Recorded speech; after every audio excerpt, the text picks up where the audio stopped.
see. After wins and losses, I try to be as honest with you as I can and be factual and still protect certain coaches or protect players, because that's my style. That's what I'm going to do today. Special teams, we felt like we were much improved. Another block punt, which is really exciting and gives us a chance moving forward to win games on special teams. We had one punt return of 11 yards, and that was also a huge plus. And the way the night went, we have a field goal that we make, but left guard moves, and then we have to re-kick it, and he misses it by 6 inches to the left. So it's kind of the way the night went. And we're 9-20 in Atlanta, and I don't know why. I don't know why certain places are harder for teams to play than others, and probably just builds on the success. And we won pretty easily down there 2 years ago. But thought our punt coverage was really, really good. Our protection was good. We did miss the field goal, as I said, and as good as Jonathan Kim's been, we needed him to get it deep on the field, and we kicked one out of bounds late in the game when we're trying to still come back and win the game.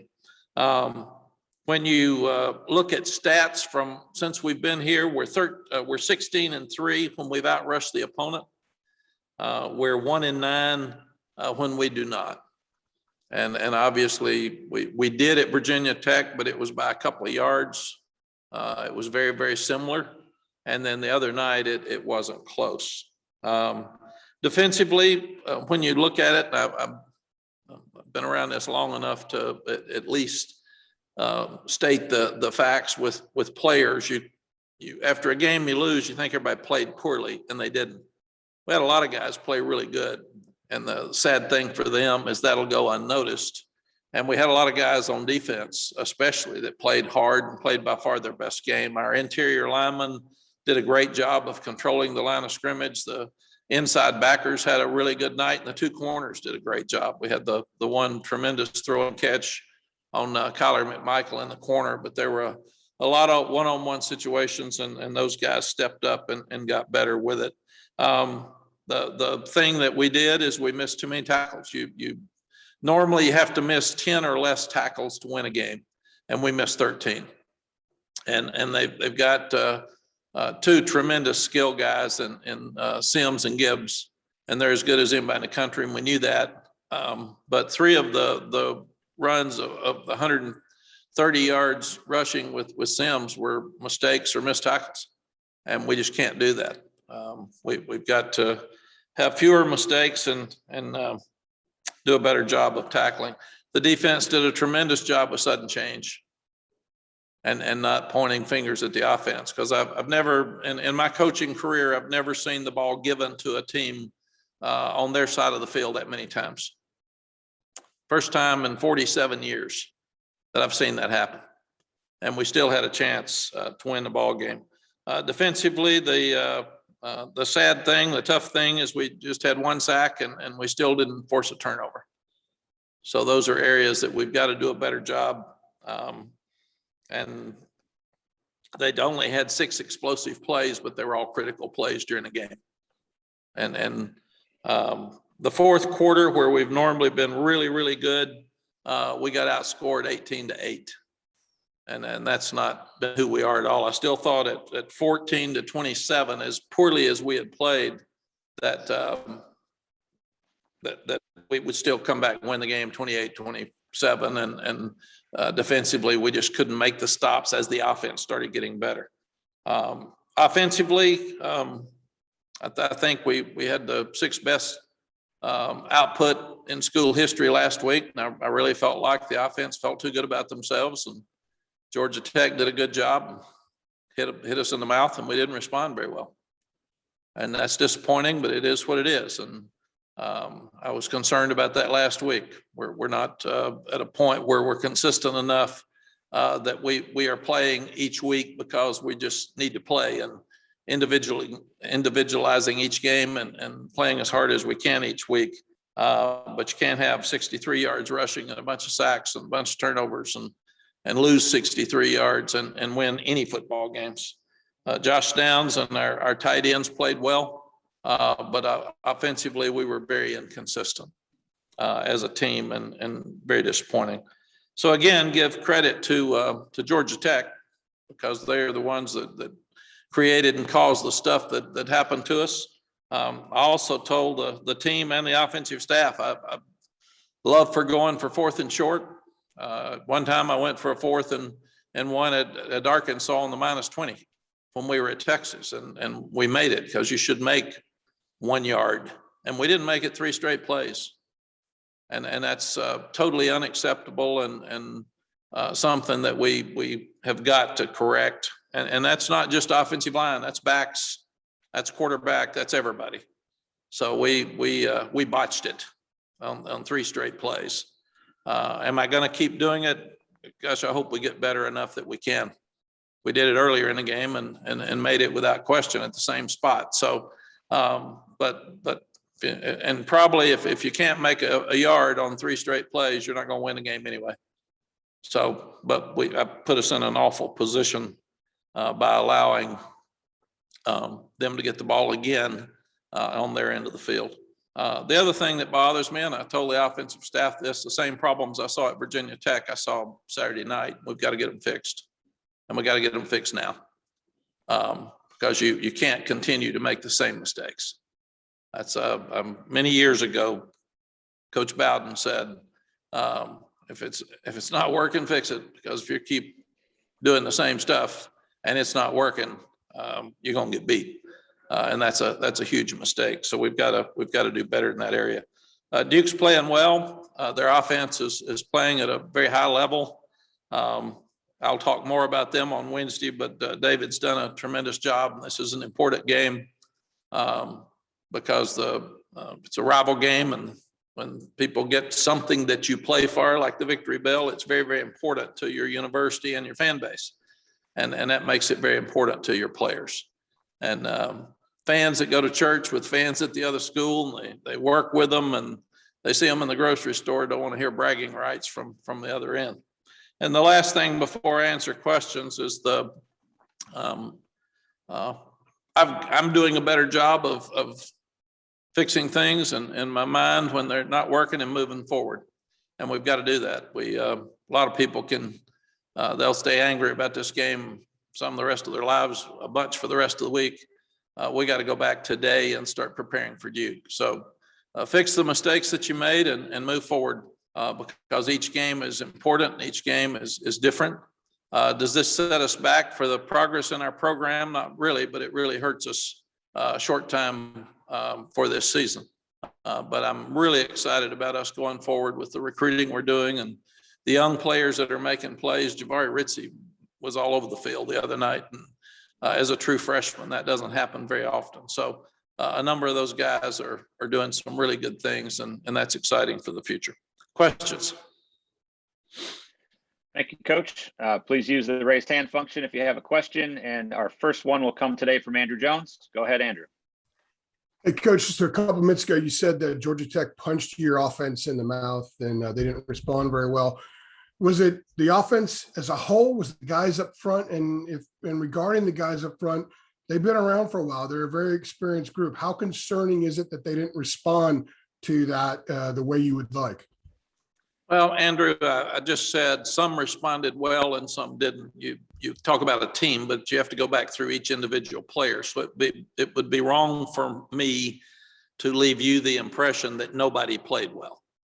Some did, and I'll let Phil talk to you about the offense. He'll be here in just a minute. But did we do a good job of blocking them? No. What is the level of concern about the pass protection and 8 sacks in a game like this? And you have 14 in 2 road games. Yeah, it's really high. Thank you. I mean, that's way too many. You shouldn't have that many in a season, much less 2 games. Okay, over to CL Brown. Hey, Mack, you kind of alluded to it, but I was wondering, coming off of a game like that in a disappointing performance, is it good to have a team like Duke as your next opponent? Because, you know, you've kind of mentioned before, it's easier to coach after a loss. Does having a rival opponent get their attention this week and you know, put you in a position where you feel like they will be sharp. They will be focused. There won't be any kind of, you won't lose 2 games off of this loss at Georgia Tech, basically. CL, it probably does, but we had Georgia State after Virginia Tech, and Georgia State showed they're better than people think they are this weekend, had a chance to beat Auburn down to the last second. But, you know, when you get to be a good team, you got to get ready to play. And there aren't going to be many teams that win all the games. And we've had a disappointing start from what we had hoped, obviously, and we've got to keep getting better. That's the thing with us. We have to keep getting better, and that was the biggest disappointment. I thought our defense did some better things on Saturday night. I thought our kicking game did some better things. Our offense took a huge step back after taking the biggest step forward we've seen since last week. So that's why coaches have gray hair and their stomachs hurt on Saturday. You never know who's going to show up. And we can't do that. We haven't had the offense and the defense show up on the same day. And that's, as a team, we've got to play good as a team. We haven't played good as a team yet. And that's what we've got to do. Thank you. Greg Barnes, go ahead. Hey, Mack, in terms of post-game evaluation, I understand that the players watch film and then they go through the corrections the day after. But before you get to that point, kind of what is the process that you undertake with the coaching staff and kind of looking at things and deciding where the mistakes were made and how things need to get better? Yeah, Greg, I get so disappointed with a loss, and I'm probably too excited with the win. But I have learned with my personality, after a loss, I don't talk to anybody except you all after the game. And I wouldn't talk to you unless I had to, but I have to. Because I asked Jeremy, do I have to? And he said I had to. So as much as I enjoy you all, I did not enjoy our conversations after a loss. And I've learned, I used to say really hurtful things. And because I'm just angry and I'm disappointed and I'm mad at everybody. And so the best thing for me to do is say very little, try to keep it in until I can at least watch the video. And then I've got some reasons to some of the things I've said in the past were not warranted because I actually jumped on a player once for doing something. He didn't do it. So that's why coaches have to be so careful after games, because you think you saw something and maybe you didn't, or maybe it wasn't his fault. It was somebody else's fault when you get in the video. So I've learned that I'm not good mad. My personality mad is not good at all. And I have a temper and I control it most of the time, but in losing, I didn't. So what I do is I get on the plane or go straight home after a game when I get through with everybody here. And I sit and I watch the game about 4 times. And what you do is you're tired, you're mad after a loss, and you grade harder than you would if you'd won. And that's, you have to really be careful to do that. So I try to grade the same way, win or lose. And to be fair, that's hard to do, but it's what I try to do. And I get to see everything. Nobody else looks at everything. I'm the only one in our program that looks at everything. And then what I do is I write notes during the entire video. And the next day we sit down with coaches individually or as a group, and I go over every play with them. And it's weird, but every negative play with them. I don't go over the positive plays. I think those are good. I don't brag on the ones that are doing great. I think that's obvious. My job is to try to correct mistakes. And I had that meeting again with the offensive staff. And I'll have it with the defensive staff. That there's fewer things to correct with them right now, but we still got some things we have to correct. And then I'll have it with the special teams. But offensively, just like Andrew asked, I've got the same questions everybody else has. And then I get to know more about why it's not working. But my job and their job as assistant coaches is to fix it. And if you have the same problems for 4 weeks, and sometimes you get fooled because the Virginia game fooled us.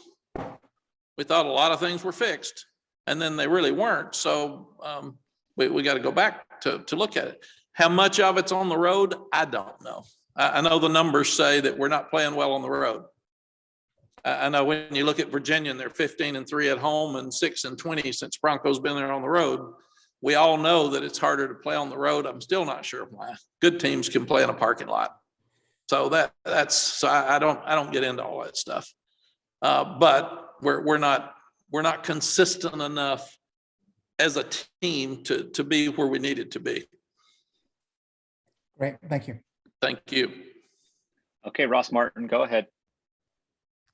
Hey, Coach, how do you motivate and inspire your team now with some of the goals that were stated at the beginning of the season, kind of weighing the distance, particularly, you know, competing for the Coastal at 1 and 2 in the ACC?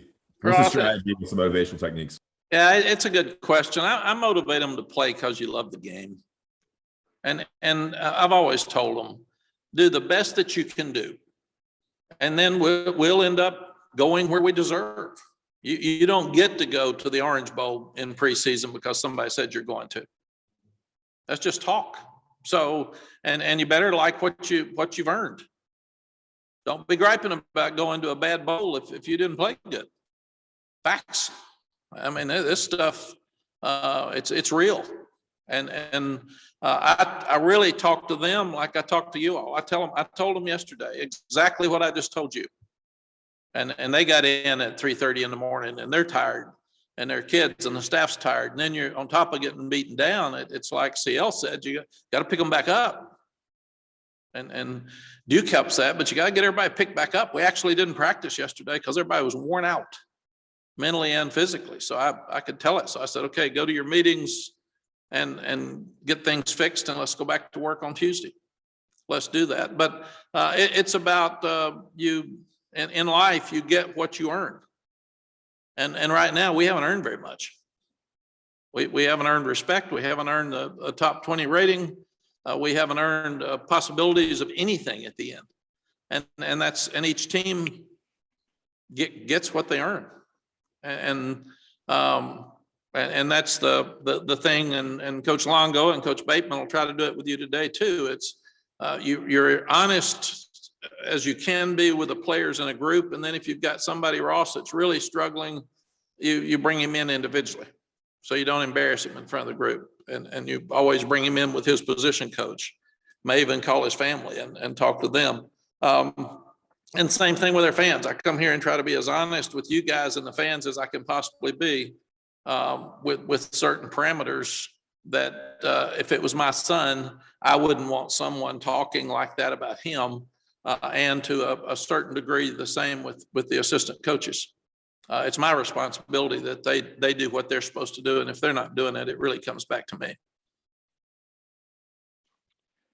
Let's go over to Patricio Bernaldez.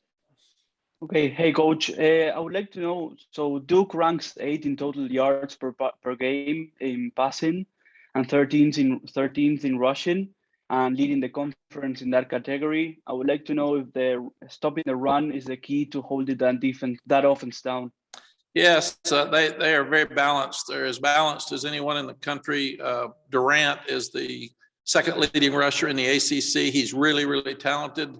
Holberg is completing over 70%, and he's run for 6 touchdowns. And we haven't stopped the run great. We haven't gotten after quarterbacks very well, and we haven't stopped running quarterbacks. So we've got our hands full with those guys. Ken Segura, go ahead. Mack, after the game, Senator, you compared, you said that Jeff Sims looks like Vince Young to you, and I'm curious if you could expound on that a little bit. When I first saw him in his first game at Georgia Tech, I said, ooh, this guy's really good. He's very talented. So he's going to give them a chance moving forward. And he's tall. He's got the strides like Vince. He outruns people. You don't know how fast he is, but he's faster than everybody chasing him. And he's a very accurate passer. And we allowed him to run. We stopped him a lot, but when he got away, he had a 38 and a 50-yard run. And we allowed him to throw it and complete it. So he was very accurate. And to show you what kind of night it was, Ken, we even batted a ball in the air and they caught it. I mean, it was one of those nights where you had to be good enough to overcome everything that happened negative. But that's what I saw in him when I first saw him play for Georgia Tech. I said, look out, this guy has a chance to be a superstar.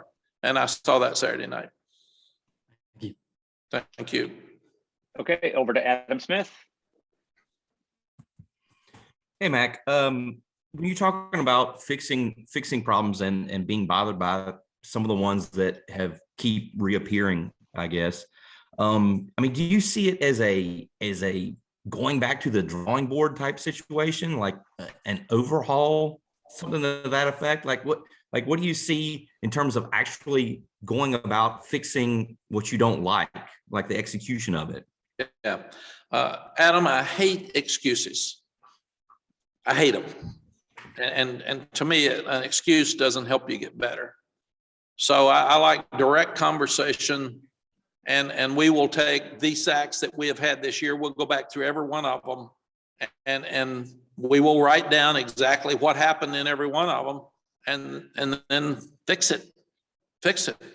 If we can't drop back and pass against a certain player, then don't put our player in a position to try to block somebody he can't block.